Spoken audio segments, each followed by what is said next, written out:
जी नाज़रीन, इन वक्त असीं मौजूद आहियूं पाकिस्तान तहरीक इंसाफ के डिस्ट्रिक्ट कश्मीर एंड कंकोट के जनरल सेक्रेटरी मीर बरकत अली खान बंगवार सां गॾु अचो त हिन पुछा कयूं था त कुछ ॾींहं ॿिन हफ़्ता अॻु में जेको बंगवार कबीले के सरदार अहमद अली खान बंगवार के मथां कातिलाना हमलो थियो उन जे बारे में इन्हनि जो छा चवणु आहे? बिस्मिल्लाहिर्रहमानिर्रहीम। बाफ्ता तेरिया गुज़श्ता 16 तारीख़ 2020 में हितां जे इलाइक़े जो हिकिड़ो पुरअमन सरदार हमेशह लाइ ॿियनि क़ौमनि लाइ जाकूर कंदो रहियो, हमेशह लाइ क़बाइली झेड़नि झगड़नि लाइ मेड़ मिनत काफ़िलनि में साथ ॾींदो रहियो, हमेशह लाइ असांजे ज़िले जी इंतज़ामिया ऐं पुलिस जो साथ ॾींदड़ सरदार पुरअमन मेंबर डिस्ट्रिक्ट कौंसल सरदार अहमद अली खान बंगवार साहब जे गाॾीअ ते कातिलाना हमिलो थियो। उन में सरदार समेत 4 माण्हू शदीद ज़ख़्मी थिया आहिनि, पूरो गाॾी डैमेज थियो आहे। उहो हमिलो तेवो ख़ान तेहाणी पंहिंजे धाड़ेलनि जे टोले सां ऐं सब्ज़ो ई कुझु ॿियनि सां गॾिजी करे हमिलो सॼो करायो आहे। असां हिन जी मज़म्मत था कयूं। असां वरी बि पुरअमन ई रहियासीं, कोशिशि इहो कयो त बाबा असां कानून जे दायरे में रही करे सभु कुझु कयूं। असां FIR दर्ज करायो आहे। FIR खे हिन टाइम बाफ्ता थिया आहिनि, कोई जवाबदार गिरफ़्तार कोन थियो आहे। असांखे ॾाढो अफ़सोस आहे DPO साहब जी, DPO कश्मीर जी। साईं ईअं न कयो, कल असांखे बि मजबूर न कयो त तेहाड़ी त अॻ में गुंडो आहे, धाड़ेल आहे, धाड़ेलनि जी सरबराही बि उनखे आहे। असां कल कानून खे हथ में खणणु मुनासिब न आहे। खुदारा जवाबदारनि खे अरेस्ट कयो, न त असां इंशाअल्लाह ईद खां पोइ फ़ौरन शहर में एॾो वॾो धरनो ॾींदासीं, रोडूं बिला कंदासीं, पोइ हज़ारे माण्हुनि सां गॾु पोइ असांखे कोई उथारे न सघंदो।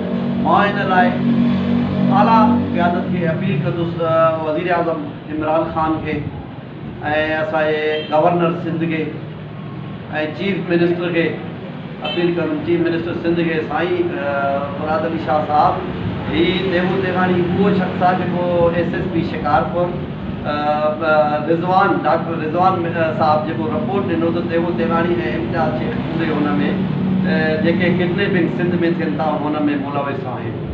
अॼु बि ज़िला कश्मीर, ज़िला शिकारपुर, ज़िला सखर, ज़िला घोटकी, ज़िला जैकोबाद खां अगरि किडनैपिंग थिए थो त हिन वक़्तु बि उहे मुग़वी हमेशह लाइ तेवो तेहाणी जे कचे खां पिया वापसि थियनि ऐं तेवो तेहाणी जे ई माण्हुनि वटि वेही करे पनाह कंदा, छो जो जंगल तेहाणी और साईं खे चवां बेलो तेहाणी या सुनारो तेहाणी या सभु तेवो जा अॼुकल्ह जेको घुमंदो वरितो आहे उन्हनि खे बॉडीगार्ड रखियो वेठो आहे ऐं सॼो ॾींहुं उन्हनि सां गॾु कचे में घुमंदो वरितो आहे, लांचनि में चढ़ी उन्हनि वटि वेंदो आहे, असांखे धमकाए थो। माना उन्हनि जे दुरुस्त मुंहिंजे हथ में हेॾा सारा धाड़ेला आहिनि, अगरि तव्हां केस खां हथु कोन खयो त थी सघे थो वरी मां दोबारा ॿियो कार्रवाई कंदुसि।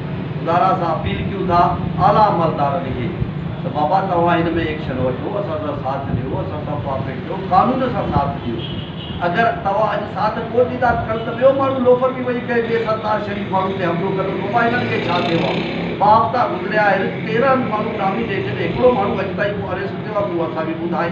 असांखे ॾाढो अफ़सोस आहे, असांजे इंतिज़ामिया ते ॾाढो अफ़सोस आहे, सिंध हुकूमत ते अफ़सोस आहे, DPO कश्मीर ते अफ़सोस आहे त हू छो नथो करे, उनजी कहिड़ी मजबूरी आहे? साईं DPO साहब पहिरियों तव्हां हुन ते उहो खे अमन जो एवॉर्ड ॾेई चुका वे जेको ताज़ो SSP सखर अची रेड कयो, वॾी हुते वेठा रहिया त बाबा हितां माण्हू किडनैपिंग थिया आहिनि, उहे सर्च कयूं त उहे माण्हू ॻड़ी तेवे जे कचे में मौजूदु आहिनि। तव्हां हुन माण्हू खे अमन जी एवॉर्ड पिया ॾियो ऐं अमन जे एवॉर्ड खां पोइ ॿिए हफ़्ते में असांजे सरदार ते हमिलो कयो वियो। खुदारा बाबा ॿियनि ग़रीबनि जी जान बि बचायो ऐं ॿियनि खे हमले खां बचायो, मज़ीद माण्हुनि खे कोन मारायो। अहिड़े माण्हू आहे क्रिमिनल माण्हू खे तव्हां अरेस्ट कयो जेको FIR में नामी डेट आहे, त उनखे अरेस्ट कयो त अॻिते मामिलो थधो थी सघे थो, पोइ सभु कुझु ॻाल्हियुनि जो रस्तो थी सघे थो, ॿियो कुझु थी सघे थो।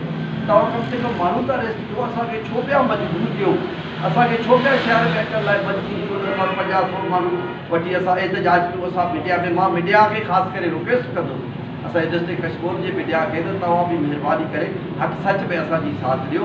असां सां हिकिड़ी वॾी नाइंसाफ़ी आहे, असांजे इंसाफ़ लाइ तव्हां बि पतोड़ियो। असांजी जेके हक़ी जवाबदार आहिनि, नामिनेट आहिनि, उन्हनि खे अरेस्ट कयो वञे, बाद में सभु कुझु सही थी सघे थो।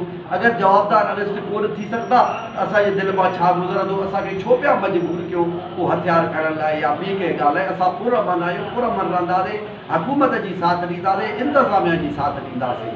हिनखे पूरी जेके हिनखे पुष्टपनाही आहे उहो असां इहो ई चवंदासीं ज़ाहिर जेको माण्हुनि जी पुष्टपनाही पिया कनि उहा ग़लति पिया कनि, उहे बदनामी उन्हनि जी बदनामी आहे जेको तेवो तेहाड़ी जी पुष्टपनाही कनि।